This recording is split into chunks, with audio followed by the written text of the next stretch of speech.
Hi folks, Elaine here from Marker Geek, and today I've got a quick video tutorial for you showing how I coloured a galaxy background with Copic markers. I trimmed a piece of Make It Colour blending card to approximately A6 size and using the chisel end of my darkest blue marker B79 I covered the entire piece roughly.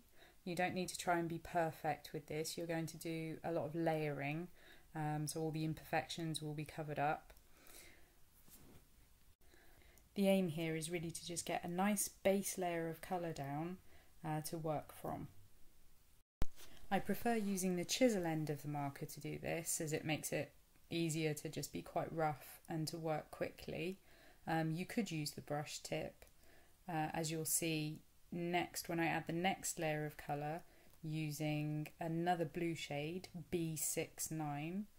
I now switch to using the brush nib to use a more sort of circular colouring motion to add a different sort of texture. As you can see, this helps to cover up the streaks and imperfections in the previous layer, and it's easy to work quite quickly over the top of the previous layer as I've got a nice base down.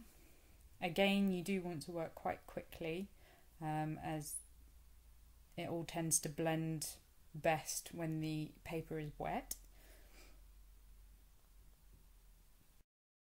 Again though, we aren't aiming for perfection at this point because we are still going to be doing quite a bit of layering and also some colourless blender techniques that will really cover up any imperfections in your blending or colouring. Now you can see me using a much lighter marker to remove some colour. This is FB2, one of the fluorescent markers. I found that these were the best for the colour I was going for the look I was going for with this one. If you don't have those, you could try another shade of light blue or blue-green. The light markers will have a similar effect to the colourless blender, removing colour or pushing it around and sort of bleaching it out. Now you can see me adding both 100, one of the black markers, and blending it with my darkest marker, my darkest blue marker, B79, to add some real sort of dark spots and areas throughout to start deepening the colour. As you can see, I'm avoiding the very light areas that I just created, and I'm really adding these in kind of random areas. There's no real sort of rhyme or reason to the exact placing. As you can see, when I'm adding the 100, I am very quickly going over it with the B79 just to blend out and soften the edges so that you don't end up with really hard lines. When I'm happy with how things are looking at this point, I then go back over with my B69 just to add some extra depth over the top and some good colour variance, which will really help in the following steps.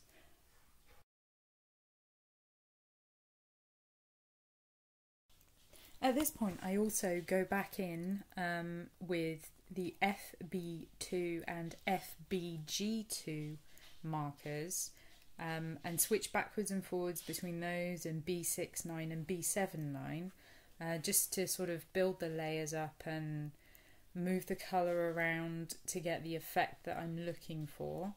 And I sort of do this until I'm vaguely happy with it. Again, we're still not trying to be perfect at this point because, as you will see in the next step, things are going to move around quite a bit using the colourless blender. Now I'm taking a cheap fan brush and the various ink refill for the colourless blender and dripping the ink onto the brush and flicking it using the back of my hand over the piece of paper. You might want to practice this on a piece of scrap paper beforehand just to get a feel for how the droplets sort of move and how much of the colourless blender you want to use, the distance from the paper, that sort of thing. In addition, I also drip ink straight from the refill bottle onto the paper just to get some larger areas and some directed ink in those areas. It's easier to get a larger droplet and sort of control where it's going for areas that I felt needed to have more of the colour moving.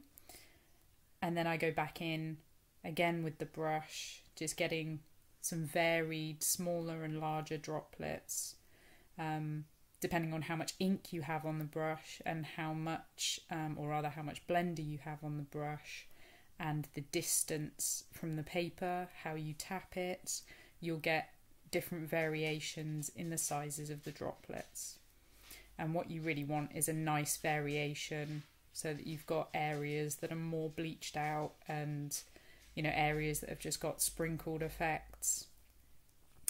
You'll want to let this dry. You can see it drying here. It dries quite quickly, but you want to let sort of all of that dry before then moving on.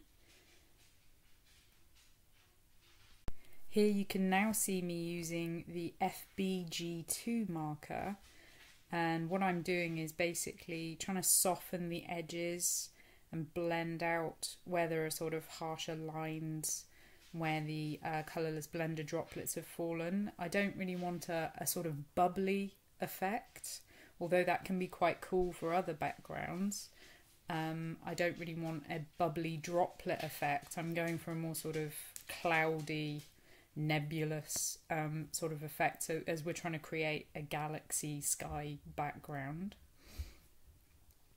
I then go in again, layering some more colour with, I think this is B69, just deepening the darker areas until I'm satisfied.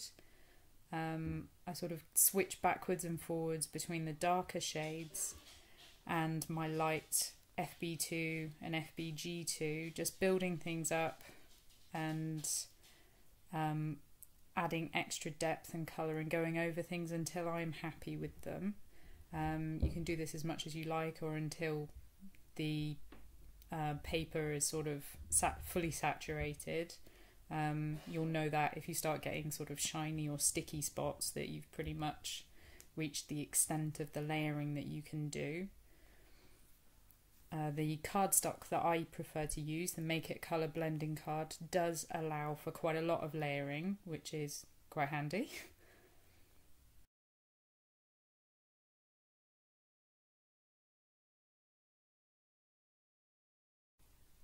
The final step is to use the colourless blender marker to create small bright spots to give a sort of starry effect. You can use the very tip of the brush nib and vary the brightness of the spots and the size of the spots depending on how long you hold the brush nib in place for, and whether you use the very, very tip or sort of push down slightly. You can create different sort of sizing and push away more colour. Try to be fairly random in your approach with this step. You don't want to have sort of defined lines of dots. Vary the size and the brightness. Create little clusters. Sort of step back from your work every so often. Sort of hold it at arm's length and see how you feel about it, where you want extra sort of bright spots, where you want more clusters. You can also add in a couple of larger sort of twinkling stars by creating a larger spot and flicking out some small lines to create points, as you've just seen me doing here. And really that's all there is to it. It's a case of building up your colour in layers, using the colourless blender refill and the colourless blender marker to move the colour around and create the star effect, and doing all of this until you're happy with the overall effect. The sort of paper that you use will have an impact on how successful you are with this technique. Some papers are better than others for colourless blender techniques. The paper that I use, Make It Colour Blending Card, is particularly good for this. But test out the papers that you already use and that are readily available to you and see which ones work for you.